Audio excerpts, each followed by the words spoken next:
Welcome to Midcard Maniacs. I'm Jay, and today I'll be doing my predictions for AEW's Fyter Fest 2020.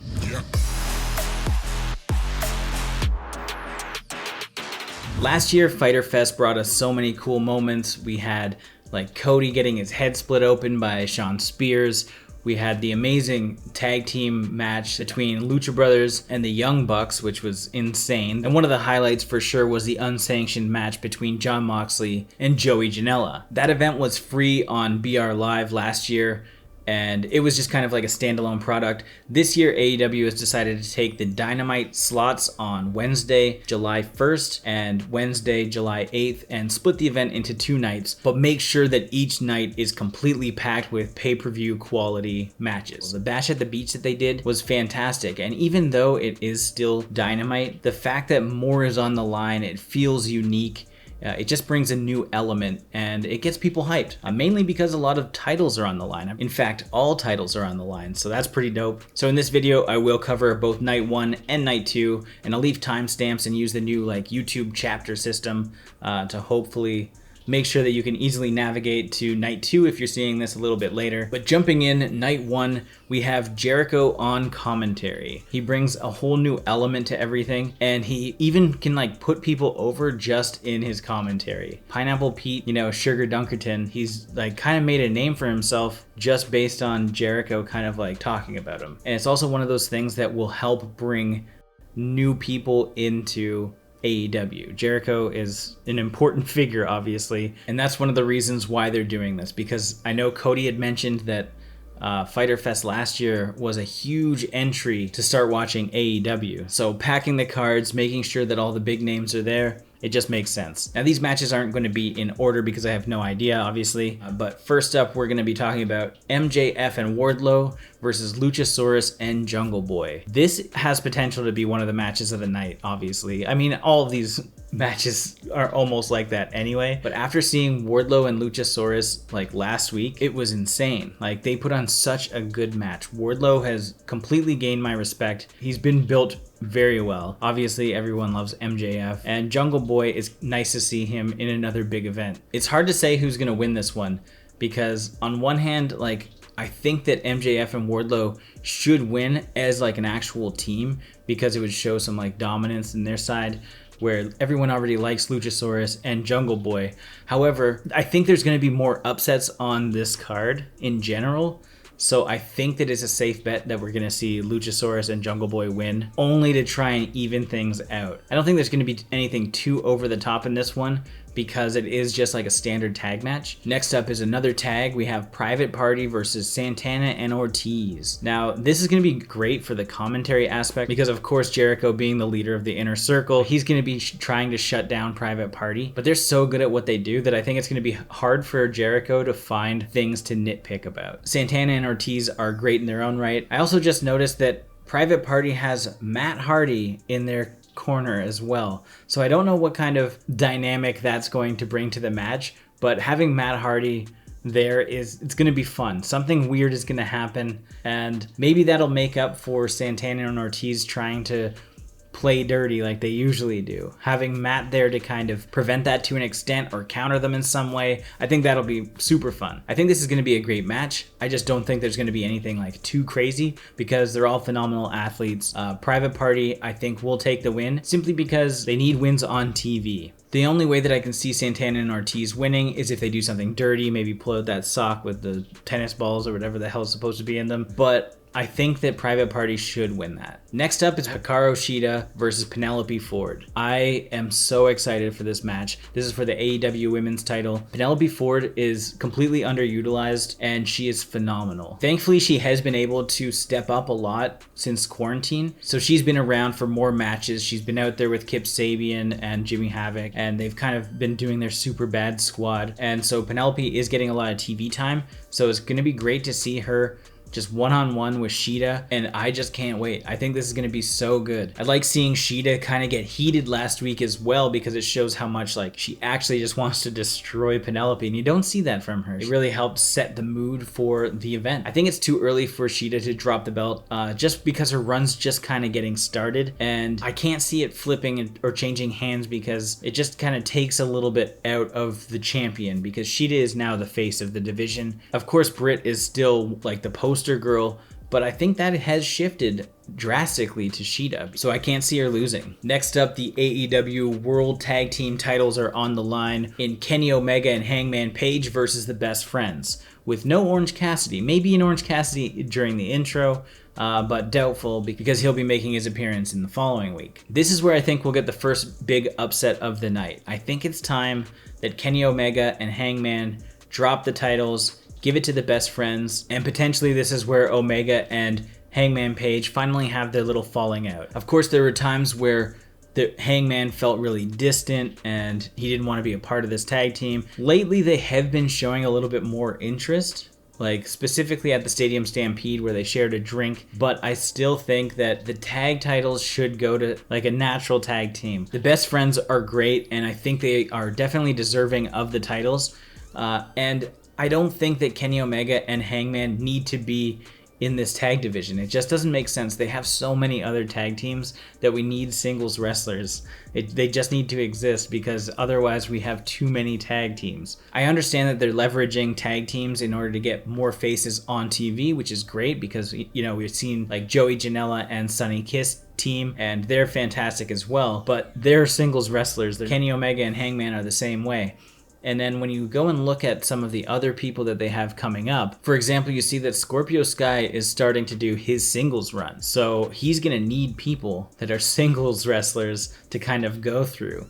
And I think him versus Hangman or him versus Page would be quality. I think that would be a heavy-hitting pay-per-view type event, and it wouldn't make sense if they're still in a tag team. So Best Friends wins this. I don't have a doubt that those titles are changing. I think it's important that we have at least one or two title changes throughout the course of Fyter Fest. And our final match of the night will be Cody versus Jake Hager for the TNT title. This one, I don't know what's going to happen. I think that Jake will win it, but I still like the idea of it being an open title. So I'm not too sure that that's what's going to happen with Jake. The biggest appeal to that title is that anything can happen on a week-to-week basis if Cody maintains it.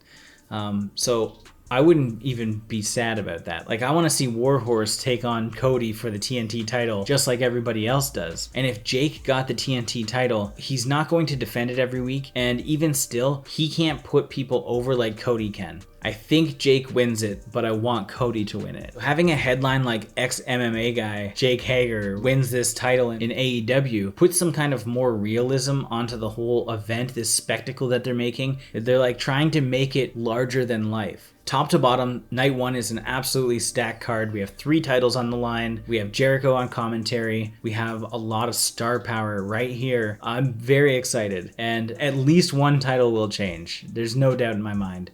So I'm extremely pumped. All right, moving on to night 2. First up, we have Lance Archer versus Joey Janela. Now, this is probably my most anticipated match for the whole night. I have reason to believe that they might make this an unsanctioned match, if that's possible for like the TV deals, because I think they kind of need something like that. If nothing else has like any weird stipulations going on, this is the one that's going to have a stipulation, because Joey Janela, obviously known for his hardcore antics, and Lance Archer can definitely go the distance when it comes to doing crazy stuff. So I would bet that one of the later announcements, considering that we already have all of the matches lined up for 2 weeks, there's no way that they're not going to announce something new on Wednesday, or like on July 1st, because now they have nothing to really like drive home the point that you really need to tune in this time.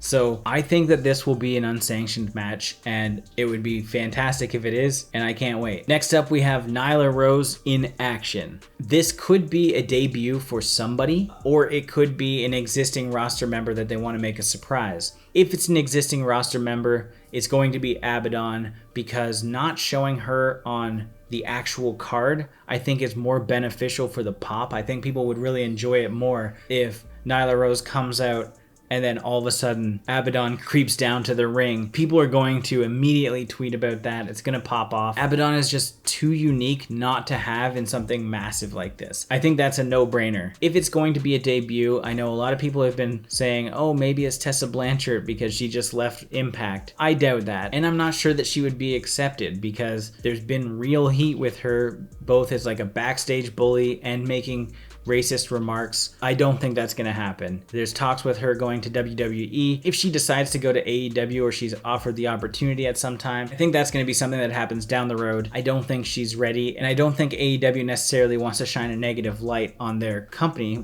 as it's still getting started. If it's not going to be Tessa, and it's not Abaddon, I think it could be Sarah Logan. On her Instagram, she kind of made a comment saying that she's done with wrestling and she wants to pursue YouTube and stuff. Who knows if that was a swerve? I certainly would love to see Sarah Logan in AEW because she's super experienced and she was underutilized in WWE. If she reverts back to her crazy Mary Dobson days and that like style, I think that would really go over well. And she would be a valuable resource for some of the more green wrestlers in the division because she has a lot of experience and she can really help and move the division forward. But more realistically, I think it would be Abaddon.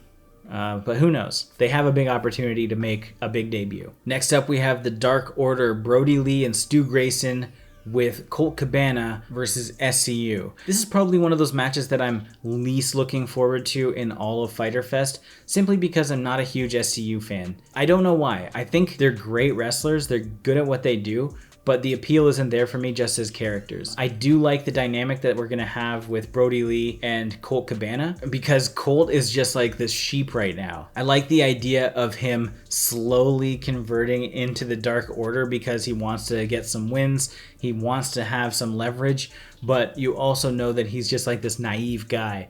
So I think it's going to be a fun match. It's going to be fine. But I'm not really looking forward to it. I think that the Dark Order will win simply because we want Colt Cabana to still feel like he's on top of the world and dominating, especially against somebody like heavy hitters like SCU. When he sees that he's beaten them, it's like, whoa, you guys are really like bringing me to a level that I've never been before. I appreciate this. Yeah, I'm gonna keep riding with you. So that's likely going to go to Dark Order. Next up, we have one of my most anticipated matches of the event as well, which is Orange Cassidy versus Chris Jericho. I think this is a match that people have wanted to see for a long time. Even when Jericho was like talking about Mike Tyson trying to get like the baddest guy in the world to come out and Orange Cassidy came, that was absolutely hilarious.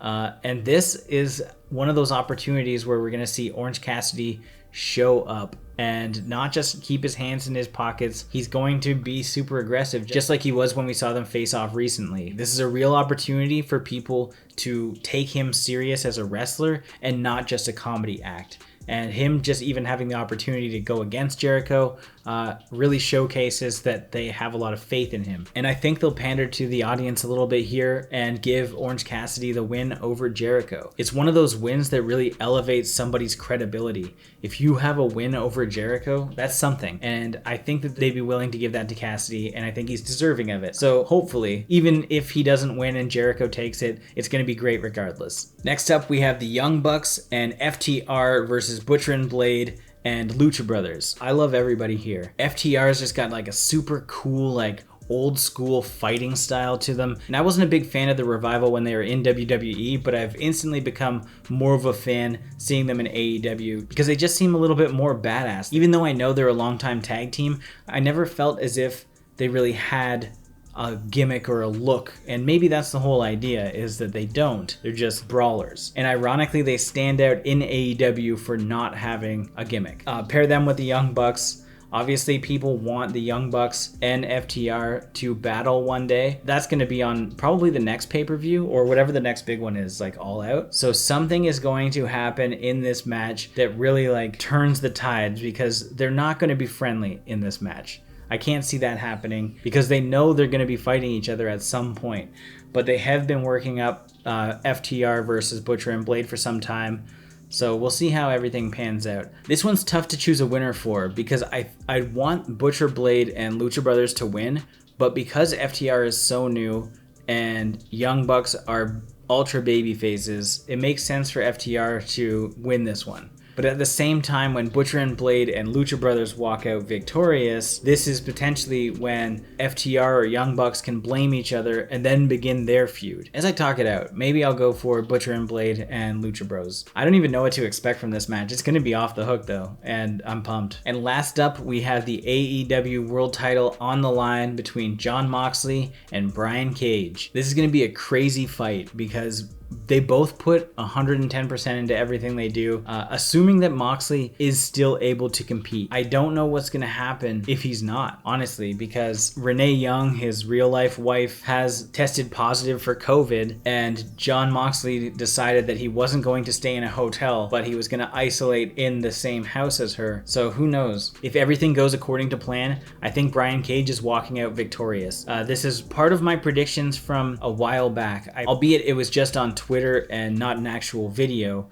but I did predict that Brian Cage would be the mystery entrant and that he would also win it. And then Fastlane to this specific match and win the title. And I'm still sticking with that because it's the only way for Brian Cage to really get the title very quickly. And they hit every beat that I thought that they would hit. And even in like the path to Fyter Fest, he's been dominating everybody. Moxley hasn't lost all year, and Brian Cage is a suitable face for AEW. I'm obviously a bit more biased on this one because Brian Cage is basically my favorite wrestler. I love the energy and the power that he brings to all his matches, and I think it's going to be really cool to see him go against Jon Moxley. I haven't seen that before, but I'm really excited, and I genuinely think that Brian Cage is walking out a champion. I don't know what would be next for Moxley though. It's tough to say what happens in AEW because the storylines are kind of like piecemealed together from week to week, so who knows. But I think Brian Cage, it's his time to go on a run. Some could say that it shouldn't pass hands immediately already, but he's an absolute beast, and I think that he deserves the title. And so I'm hoping that he doesn't necessarily dominate Moxley because I don't think that's going to happen either way. But I think they're going to put on a hell of a show, and I'm super excited. I just hope it goes down and Moxley doesn't get sick. And those have been my thoughts and predictions for both nights of Fyter Fest. What did you guys think? Who do you have winning? I'll put the matches in the description so you can copy and paste them. Many of these matches can go either way, so it's really difficult, but I do want to see a couple title changes. This is one of those events where it would make sense, and I want to see what happens because we're going to see a lot of new feuds start or come from whatever takes place here. And that's what I think I'm most excited for. So let me know your thoughts in the comments. Like this video. If this is your first time here, make sure you subscribe to the channel, stay up to date with everything Midcard Maniacs.